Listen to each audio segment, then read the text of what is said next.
Hey everyone! Today we've got an exciting slew of different new tools for you to be able to play with. We're not only going to talk about a free new sound tool that's going to compete with Suno, and a new workflow that's going to do upscaling, instant ID, and more. So let's go check it out.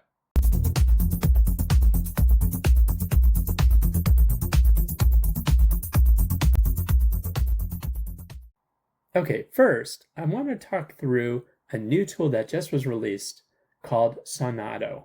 It's kind of like Suno, but brand new. It's their first generation.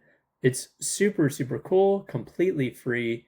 And while we're waiting for Suno's constantly getting errors, you have the ability to use the Sonauto right away. This tool is going to let you quickly create songs using your lyrics, and you can specify different themes and different sort of styles to be able to create your songs.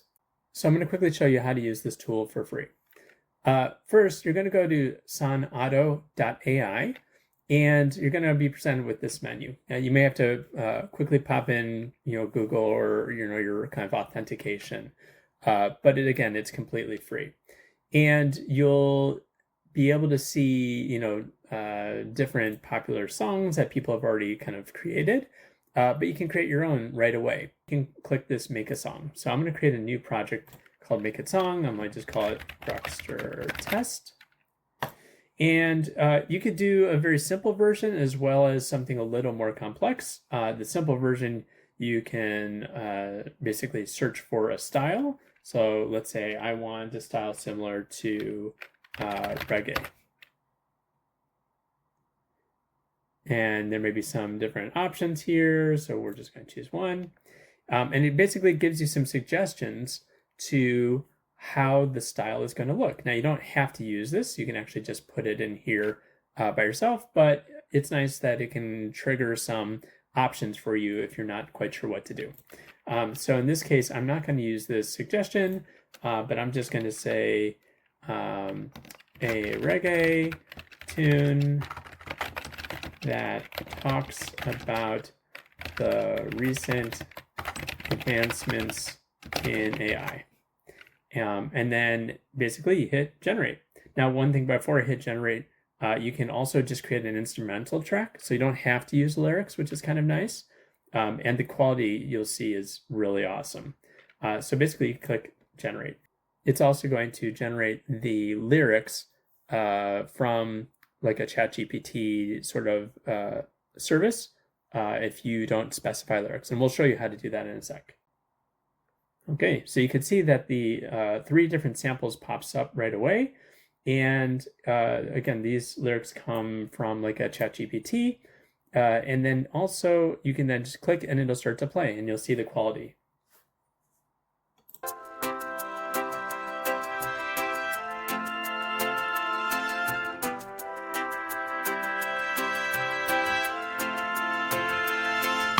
We've come a long way through the digital age where AI writes tunes.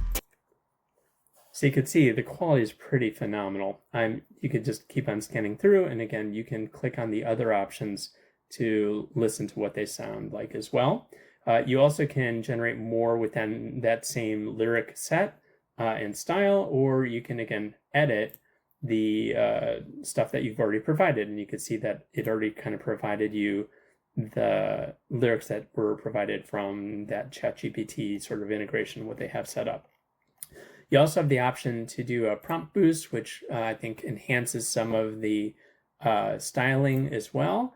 And again, if you want to just go back to that basic version, you can turn off this advanced mode, and then you can just kind of replace it with what you'd like.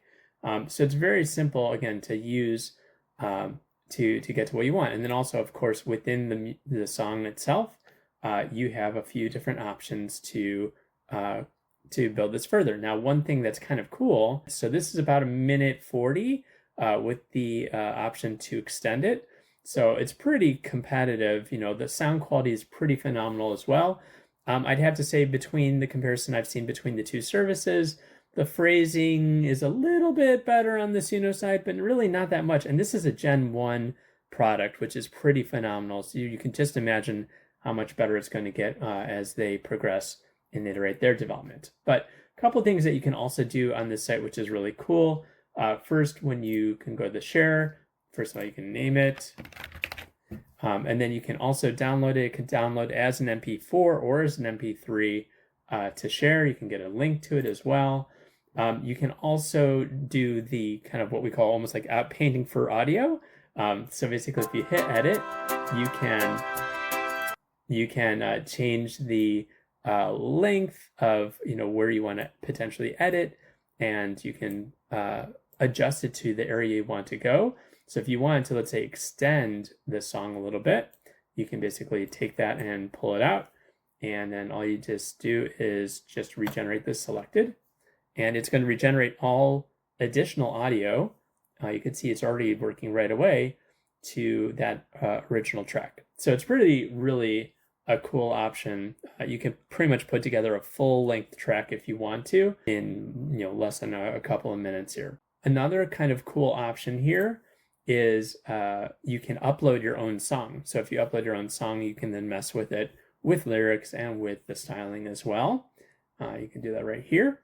And if I go also to, you have obviously your full history here as well that you can click to on the left-hand side. And if you go to your original option, the one thing that I haven't seen Suno do, which is really kind of awesome, is you can split the parts. So basically it breaks out the drums by itself, the accompaniment by itself, the vocals by itself. So you could just download each individual part and remix it in your tool of choice as well. Okay, so onto the workflow side. So as always, we're going to start off with our loader here. And you can see we've grown a little bit, but the cool thing is we have our group bypass here in the left corner. So we have easy ability to turn on and off sections that we're going to use. I'd suggest typically starting with pretty much everything off, except for maybe your global prompt. But again, you can build this out however you want. And as always, I suggest creating little templates so that you can easily just right click and load your particular node template to bring a particular item in any workflow that you're working on. Side note, just let me pause. Thank you again so much to the community for continuing to support me and to provide really great feedback. Really appreciate it. I'm so glad that we're learning together. And that's really the goal at the end of the day that we're trying to do together. So thank you.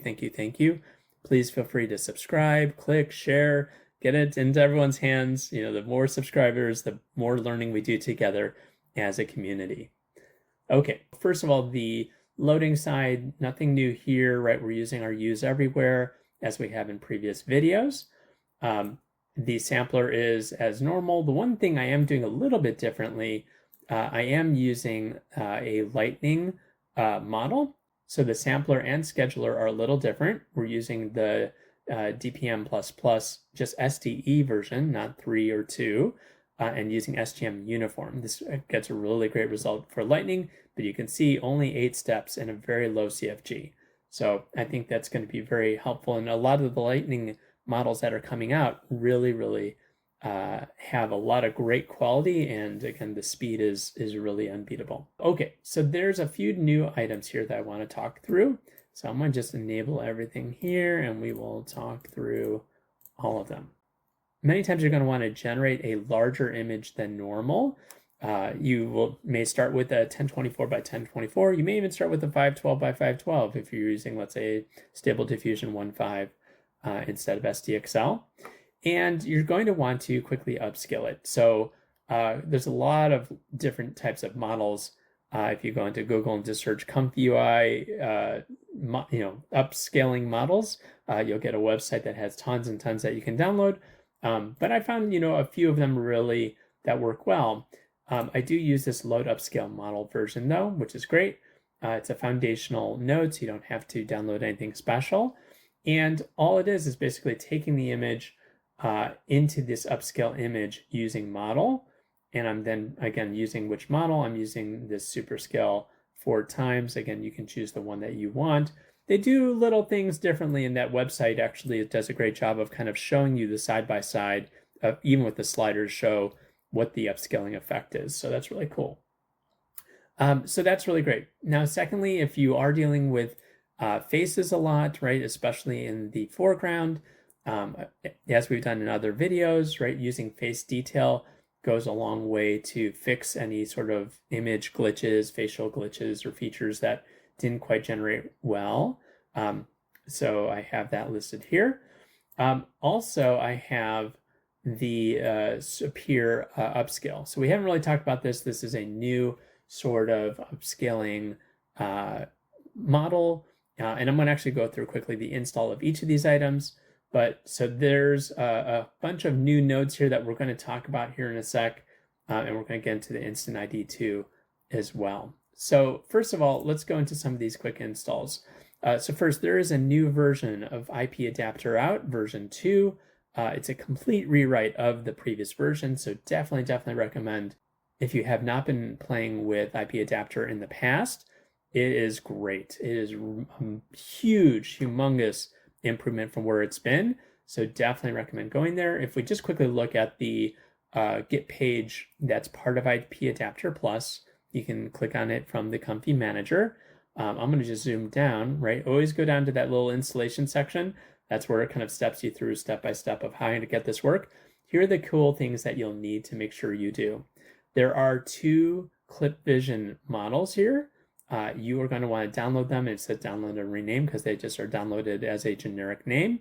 So you'll put those in your ComfyUI models ClipVision folder. There's a bunch of these other ones that you'll want to download that are for the IP adapter. You're going to put that under models IP adapter. They'll be named correctly, so you don't have to rename them. And you don't have to worry about the deprecated ones, so you don't have to download these. While you're at it, you might as well install the Face ID stuff. So there's a few more models, again, also in that models IP adapter. And then you'll also want to have on hand these LoRa's as well. And you'll just download these and put these in your models LoRa's. Once you have these all set up in those folders, you should be all okay. You might get an error around not having inside face or something, especially if you have Reactor installed as a custom node. There might be some conflict there that I saw. So you may have to kind of finagle it a little bit. But once you have that resolved, I tell you, it is quite a huge improvement over where it was previously. Secondly, let's talk about Instant ID. Also, you can access this via the ComfyUI. This is kind of like the facial feature replacement that you know of other kind of mods like Roop and otherwise, or even like Reactor. And so this is a really great tool around the installation. Similar type thing. There's a couple of models that you're going to want to download, right? You can download them. They're linked here. And then also it tells you exactly where you put them as well. So just follow those instructions and you should be fine. Again, as always, you'll want to, if you have an NVIDIA processor, it's going to be probably a little easier. If you have an AMD processor, you may have to do a few little side sort of configurations to get it to work, but again, totally worth it to do. Finally, Sapir. So this is an upscaler that kind of refines it. It almost like there's a tool out there like Magnifique where it just really refines the image in a substantial way. Definitely recommend doing this. This gives a lot of extra detail and fixes a lot of the finer blurs that happen where you don't want things to be blurred in your images. So definitely recommend getting this. In terms of the installation, you just really need a model that is going to go into your model checkpoint folders. There's a Q version and an F version. I use the Q version. I think that's better. I did some comparison tests, so definitely recommend getting that together. Once you have those modules all set up and ready to go, you're ready to rock and roll. And so, so if I look here at Sapir, there's a few different nodes. Again, this workflow is going to be ready for download, so you don't have to hook everything up. But there's a few steps here that I want to kind of talk through. So first of all, you have this first stage denoiser. Side note, if you have a video card that has a little bit less memory, you'll want to start with your tile sizes being a little smaller, typically 512. Speed's a little bit up when you do 1024 if you can do it. But if you're not able to, it's not the end of the world. It might take you a little longer, but we're talking maybe 30 seconds more. We're not talking minutes and minutes and minutes. So again, that's why this is such a strong recommendation to using this. So a couple things, right? So you have a loader here. The loader has, again, that Sapir specific model.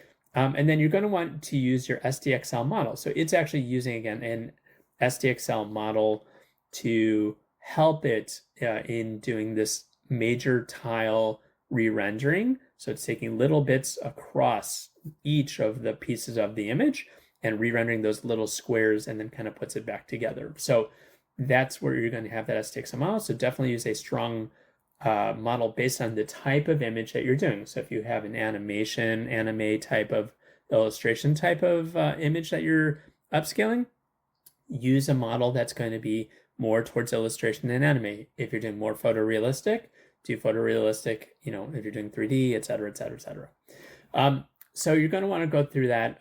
Typically to start, all the diffusion types and encoding types and decoding types, just keep to auto. I find that to be best, but if you want to get specific and fancy and your video card can support it, then you know, changing the precision, this is talking about precision of the calculations, it can make a difference, though it does increase the amount of time needed for rendering. So, I'm just going to keep this standard for 1024 by 1024. It goes basically starting with the first stage denoiser, then you go into an encode, right? It kind of puts it into that tile type of breakdown.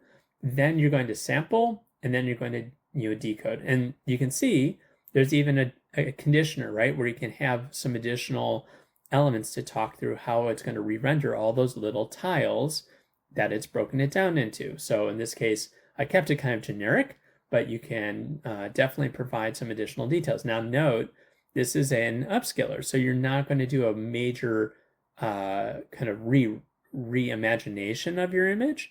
It's more meant for the finer quality details that you want to clean up wherever you can. Okay, so once you have that done, you're good to go. You can see I'm using best cook on the planet, the Goodbye Noah guy, the IO Cheetah guy. It makes me want to now start to sing an IO Cheetah song. But you can see the third item here is around face inclusion and our automatic masking. From the previous lessons we've done Dino Masking. And one cool tip that we haven't really talked through is how do you actually select multiple items using your Dino prompt. And so all you have to do is put a period in between the items. So if I just said face, it would just select the face. If I said hair, it would just select the hair. But now I said hair.face, so it's selecting both the hair and the face when it's doing the selection. And by the way, the masking, as you can see, is not actually grabbing from my loaded image. Again, if we go back to what we originally had, right? So from the original image, I'm going to now replace my head here with our good friend Noah. So you can see here, right? So I've selected kind of an image of Noah.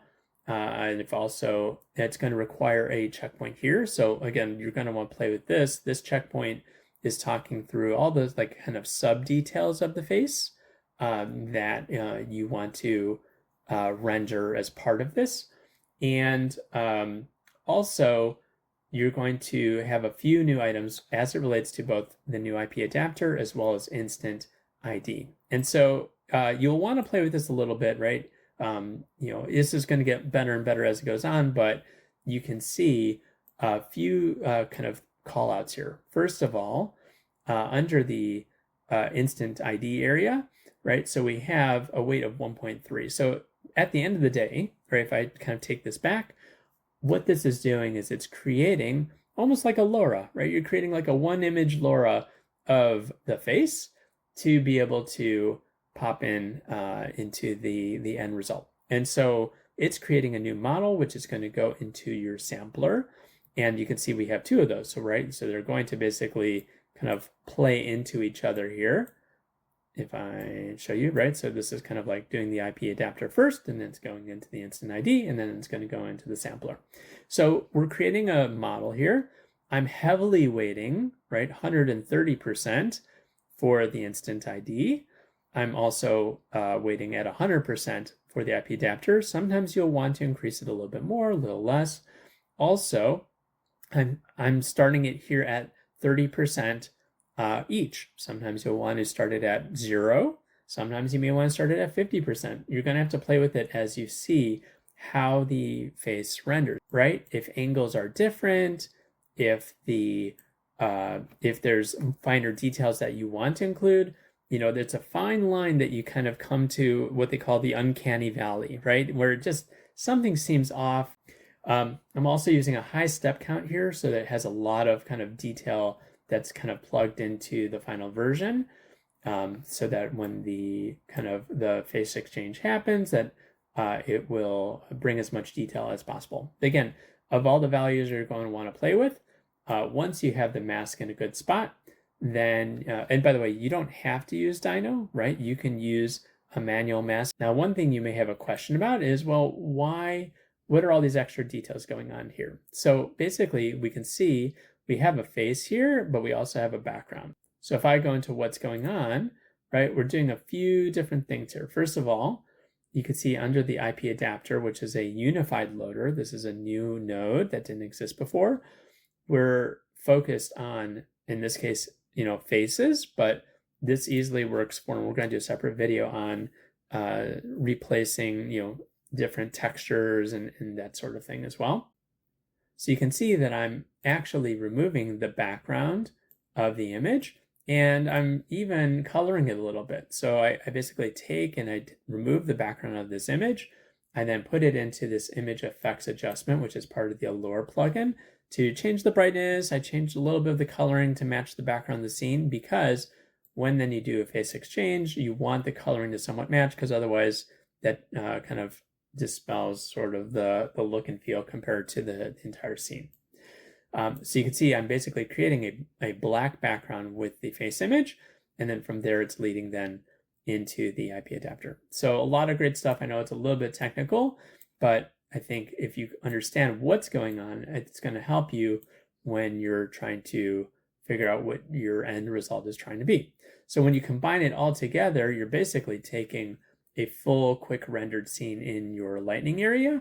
You can bring it through face detail for structure analysis. So you don't have to do some of these other areas if you don't want, right? So if you're not going to do any sort of face inclusion, if you're not going to do extra size upscaling, right? You're not going to do any sort of, IP adapter work, and you're just going to just do like the main scene and just face detailing, you're all good to go, right? It's just going to use the areas that you want to use, right? You can even turn off the Sapir stuff as well, which is great. So hope this was helpful. This is going to be a very valuable tool, I think, for you. And right, this is not the end all be all, right? This is just a quick opportunity for you to use different options, but explore, try new things. But as always, thank you so much. Please feel free to share and subscribe with your friends, and we will talk to you soon.